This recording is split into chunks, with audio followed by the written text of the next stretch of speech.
Rejništvo je v Sloveniji zelo dobro razvita panoga v sociali. Sam živim v rejništvu že od malega, preko 32 let.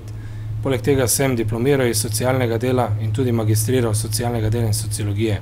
Na tem področju sem aktiven preko 15 let, pa ne morem mimo tega, ko gledam, da različni nestrokovnjaki predlagajo take in drugačne spremembe.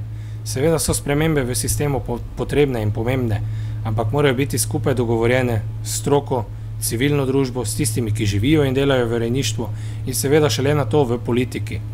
Neke parcialne spremembe niso dobrodošle.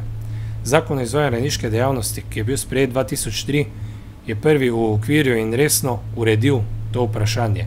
Seveda je potrebno urediti standarde in normative, da ne bodo socialni delavci imeli po 50 in več primerov, to pomeni 50 in več družin, otrok, s katerimi je potrebno imeti vsak mesec vsaj večkrat kak stik.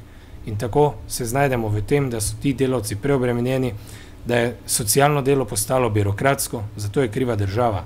Tu je potrebno več vlagati v kadre in več vložiti za razvoj in seveda za nek boljši vsak dan teh otrok.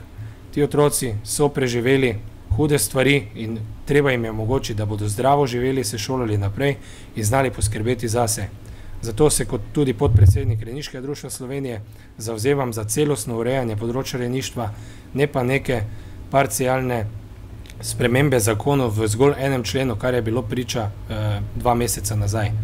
Želim si, da tudi to področje postane še bolj urejeno in da ta srčna kultura, ki je v rejništvu, ohrani svojo tradicijo v Sloveniji.